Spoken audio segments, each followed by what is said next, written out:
Dear students, Assalamu alaikum wa rahmatullahi wa barakatuh. Myself Mr Shafi from the Department of Political Science, AIIMS-HANDWARA. I welcome you within this online lecture series. So, let us start here from the subject social science, and within the subject social science, let me start here from the component of the political science and class 10, as it remains untouched during our normal class work. So, in the political science, if you have a short glimpse or a glance to a textbook, that's this Democratic Politics Second. This textbook is entitled as the Democratic Politics Second. Dear students, during your class 9, you may have read this Democratic Politics First, the part first of it, but unfortunately that was yet untouched because of the circumstances. So this Democratic Politics Second, if you go through this, the title of this textbook, Democratic Politics, and later on if you will go through the different contents of the textbook as well, one by one, they are almost based on it's based on almost 8 chapters.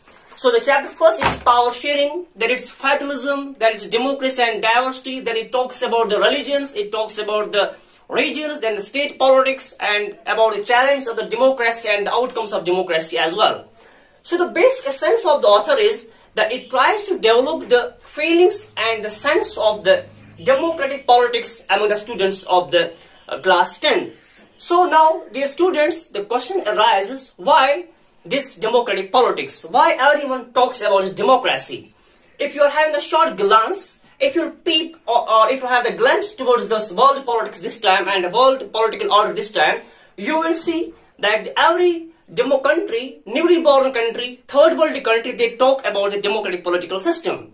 So why this democratic political system? Again the question arises because this democratic political system, it tries to accommodate, it tries to adjust all those diversities and heterogeneities which lies within a particular country or a particular state. So that's why, keeping in view the different features of this democratic politics, the different features of this democratic political system, so every country is going to accommodate and to accept and to follow this democratic political line. So if you talk about this, the different features of this democratic politics, so power sharing, federalism, so I have today planned to talk on this one of the chapter, that's this chapter first, entitled as this power sharing. So dear friends, if I are going to define the word, this power sharing concept, power sharing means it is a system. Power sharing, let me write it on the whiteboard as well, you can copy it as well at your home. It's a system, of political arrangements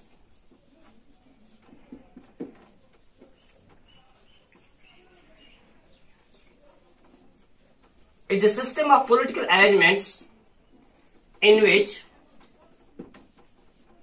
power is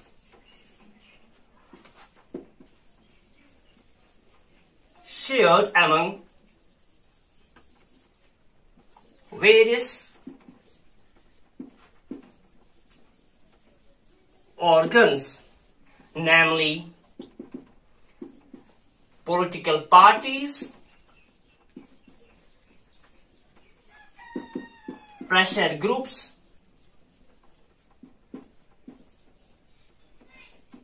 etc. So, power sharing can be defined as it's a system of political arrangements in which we try to share the power among the different organs, like we have different political parties and the different pressure groups. So, a concept in which you are going to divide or share the power among the different political groups, different political parties. Simply we can say we are going to decentralize the power. We are going to if something is centralized here within the center, you are going to decentralize it. We are going to fragment this power. So now the question arises, why there is a need to decentralize the power?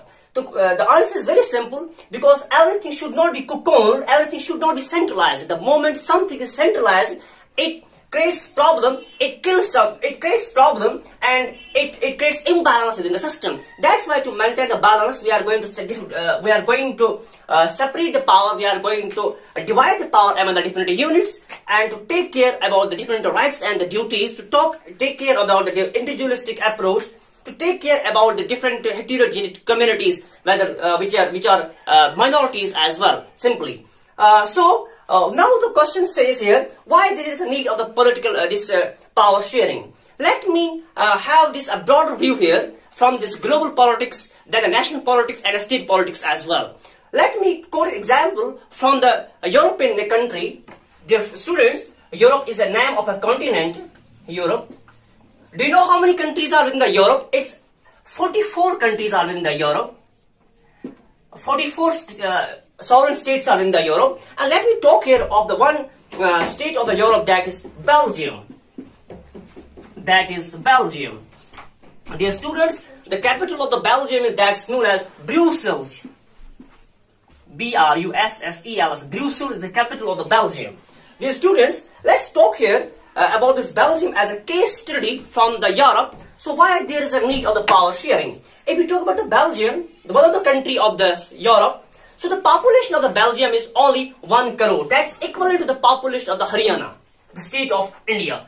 The population is equal to 1 crore is the population of the Belgium state, that's equivalent to Haryana. Well, let's see this ethnic intricacies. Let's talk about this ethnic complexities. What are the problems in the Belgium state? When you talk about this, one of the state of the Europe that's known as the Belgium, Brussels as its capital. So what is the clash there? The clash was on the base of this language. The speaker, there were the two speakers. What we simply call, there was an ethnic complexity or the ethnic intricacies. The one side was speaking, if we talk about the Belgium capital, there's Brussels.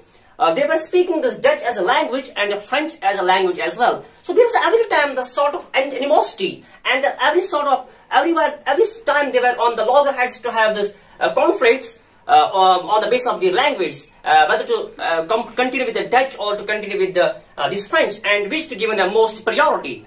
So there was every time a clash in the Belgium. So now the question for the democracy is how this democracy is going to accommodate this Dutch and France as a language, and how the peace can be prevailed in the state as a Belgium. So do you feel, students, there's a need of this power sharing? If the powers will be shared, both the people of the French speakers and the Dutch speakers will be given such sort of emancipation that they will not feel suffocation within the system. So that will be answered at the end. Now let me take another example from the South Asian politics. That's the country known as the Sri Lanka. If we talk about the next country, that is Sri Lanka.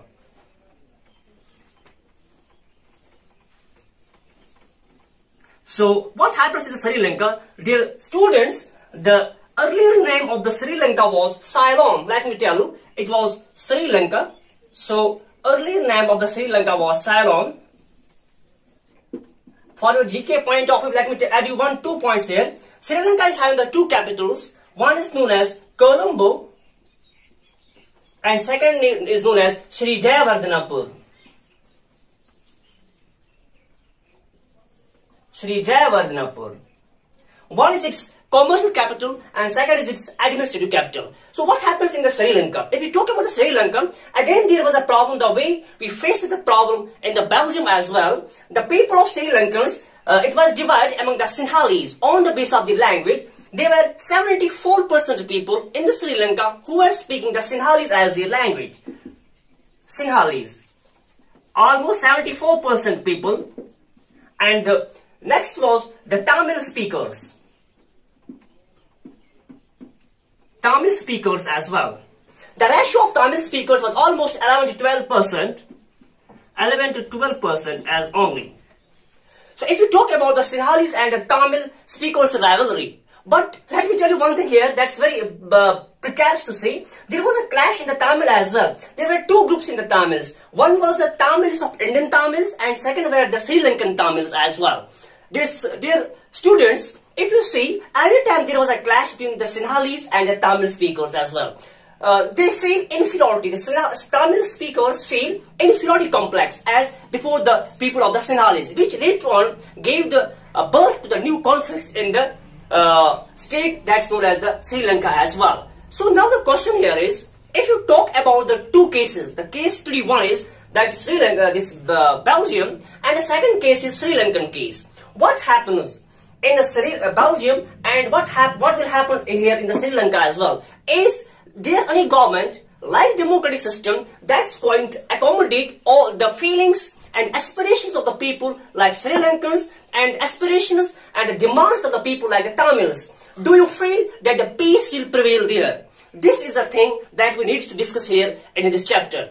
Taking these two case studies, one from the Europe and second from the South Asian politics. Dear students, let's try to answer all those questions. What will happen in the Sri Lanka? How democracy is going to accommodate the people of this Sri Lankans and the people of Belgium in our next lecture. What is the role of the democracy that it's going to play to prevail peace among these two countries, the Sri Lankan and the Belgium. Till then, take care, stay at home and stay tuned. All the best.